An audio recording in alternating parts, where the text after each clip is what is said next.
hadirin dan pemirsa, dari Studio 3 Metro TV, selamat berjumpa dalam program talk show Forum Indonesia.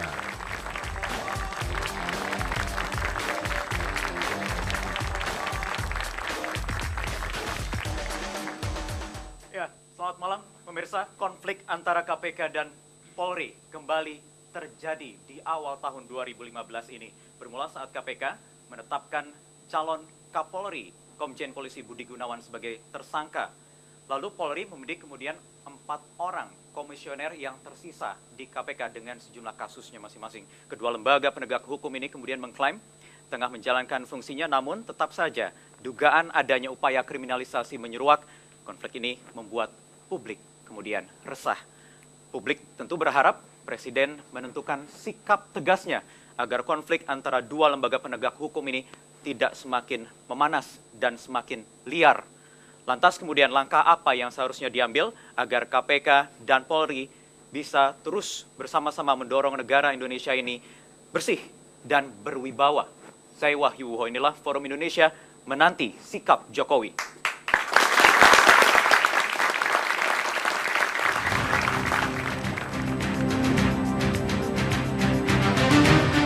Penetapan Komjen Budi Gunawan sebagai tersangka oleh KPK pada 13 Januari 2015 mengawali perseteruan KPK dan Polri di awal tahun 2015 ini.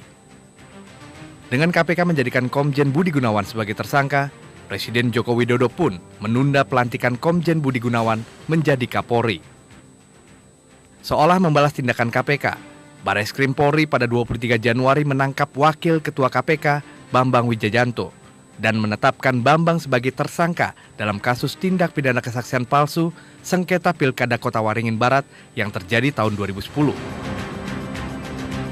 Saling lapor pun terjadi antara KPK dan Polri bagai mengulang kasus cicak versus buaya yang terjadi beberapa tahun silam. Presiden Joko Widodo menegaskan agar jangan ada kriminalisasi dalam kekisruhan KPK versus Polri.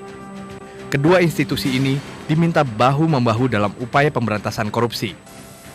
KPK dan Polri harus bahu-membahu bekerja sama memberantas korupsi. Biarkan KPK bekerja, biarkan Polri bekerja, dan semuanya tidak boleh merasa sok di atas hukum. Keduanya harus membuktikan bahwa mereka telah bertindak benar sesuai peraturan perundang-undangan yang berlaku. Untuk menyelamatkan KPK, Polri, dan tentu saja menyelamatkan negara ini dalam upaya pemberantasan korupsi, Presiden pun mendengarkan pendapat 9 orang tokoh nasional dengan berbagai latar belakang keilmuan, serta menerima kajian dari beragam kementerian untuk melihat perspektif yang lengkap dari segi hukum, politik, sosial, dan parlemen.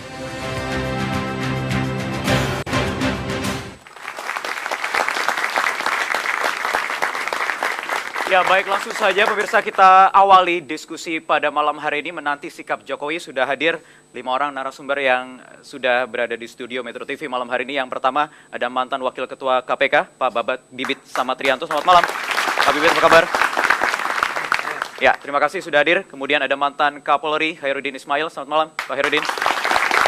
Terima kasih sudah hadir di studio Forum Indonesia. Kemudian di sebelah kanan saya sudah ada pakar hukum tata negara Mas Margarito Kamis. Mas Ito, apa kabar? Ya, baik. Assalamualaikum warahmatullahi wabarakatuh. Waalaikumsalam warahmatullahi wabarakatuh. Dan terakhir juga ada pakar politik Mas Hanta Yuda. Selamat malam. Ada satu lagi narasumber kami yang juga hadir dan duduk di tengah-tengah teman-teman mahasiswa pada malam hari ini. Ada budayawan Radar Pancadhana. Mas Radar, silakan berdiri. Terima kasih. Suatu kehormatan bisa hadir di Forum Indonesia malam hari ini. Mas Radar, jangan duduk dulu. Oke. Saya ingin diskusi malam hari ini diawali dari Anda, Mas Radar. Membawa kesejukan mudah-mudahan selama kurang lebih 2 pekan terakhir ini tensi atau suhu ini panas. Kemudian akan lebih baik kita awal ini dengan suhu yang diturunkan sedikit. Dari kacamata seorang budayawan, melihat apa yang terjadi saat ini. Berulang kali Mas, dalam kurun waktu sekian tahun terakhir, siklusnya kalau dikatakan KPK ini 3 tahun sekali, konflik antara KPK dan Polri. Apa sebenarnya yang terjadi Mas Radar? Ya, Sebenarnya kalau kita mau jujur mengakui, persoalan ini kan sebenarnya cuma menjadi refleksi dari pertikaian yang terjadi di tingkat elit, di mana rakyat tidak terlibat di sini. Keterlibatan rakyat hanya menjadi korban dari kekisruhan itu.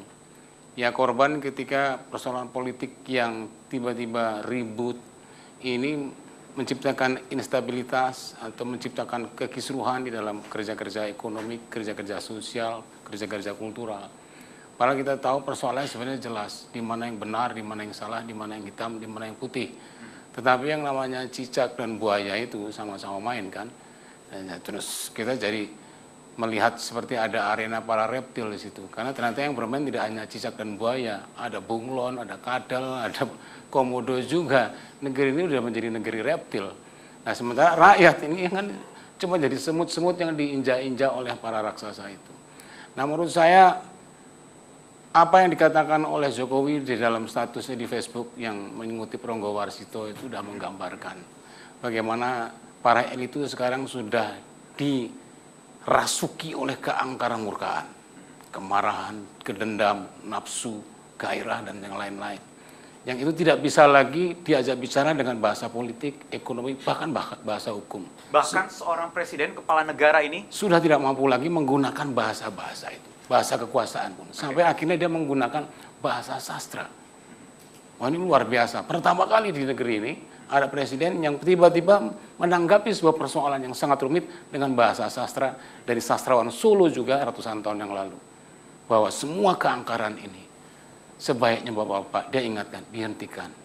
Karena nanti kebaikan, kejujuran, dan kepolosan dari rakyat sesungguhnya akan bisa menyelesaikan semua ini dan Anda akan menjadi korban dari rakyat semua. Oke. Ketika Anda mengorbankan rakyat, berhati-hatilah kepada rakyat. Karena itu, marilah bekerja sama dengan rakyat untuk menciptakan kedamaian dan kemajuan.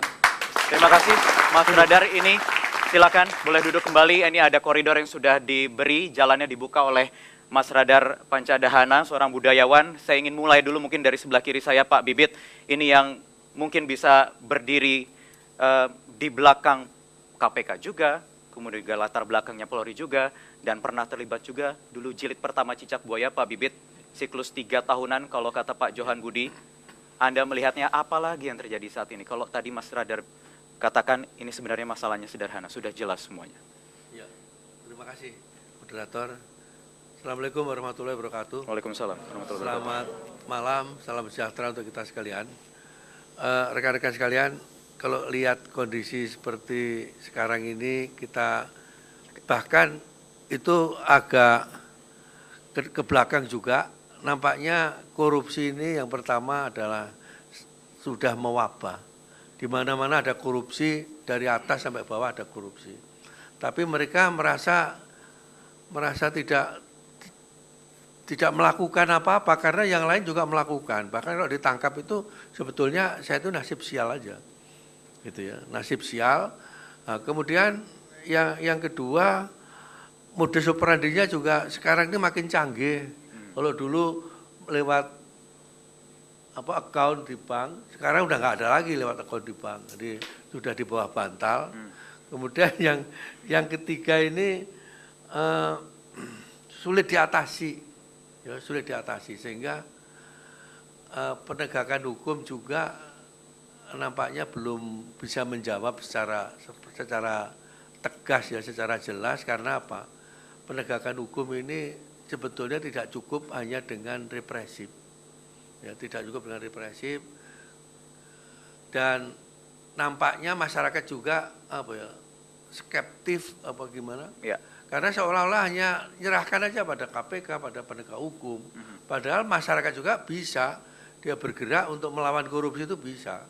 Paling enggak niat korupsi itu enggak ada, kemudian dia bisa melihat lingkungannya juga dibebaskan dari korupsi itu, berani melapor kalau ada korupsi, berani menjadi saksi. Nah, sekarang jadi saksi juga susah. Ya, okay. Kenapa demikian? Karena koruptor itu terlalu kuat, masih terlalu kuat di negeri ini. Sehingga ya KPK sendiri dalam menjalankan tugasnya selalu dihadapkan kepada kepada masalah-masalah yang dikerjakan juga oleh koruptor itu sendiri. Pak Bibit, sekuat apa? Sekuat inikah sehingga bisa mengendalikan konflik kemudian antar lembaga penegak hukum bisa diadu dan lain-lain atau bagaimana? Ya, karena koruptor itu ada di mana-mana, bajunya macam-macam, ya, sehingga lawannya siapa? Sebetulnya lawannya ya rakyat. Rakyat kita gerakkan untuk melawan mereka. Mungkin tidak dengan penindakan dia cukup hanya melaporkan saja, dia berani menjadi saksi, berani menemukan alat bukti, menyampaikan yang sebenarnya. Untuk menyampaikan yang sebenarnya ini juga masih takut gitu ya, karena kepastian terus pengamanan dirinya juga orang-orang ini, padahal undang-undang sudah menjamin itu. Sehingga mau nggak mau ya marilah kita gerakkan masyarakat. Dan saya terus terang juga sudah, walaupun nggak di KPK juga, saya membangun satu perhimpunan di masyarakat, yaitu Gerakan Masyarakat Perangi Korupsi, melalui pencegahan dan penangkalan korupsi di lingkungan kita. Baik. Ini baru sedikit permukaan, kami masih akan ada segmen lain, masih ada sejumlah narasumber. Saya ingin juga melihat apakah benar memang ini ada upaya sistematis yang melibatkan pelaku pidana korupsi di belakangnya bisa bermain di dalam sistem ketatanegaraan ini. Apakah mungkin juga termasuk perseteruan ini, konflik ini memang dipolitisir? Nanti akan ada Hanta Yuda yang akan menjawabnya sesaat lagi di Forum Indonesia.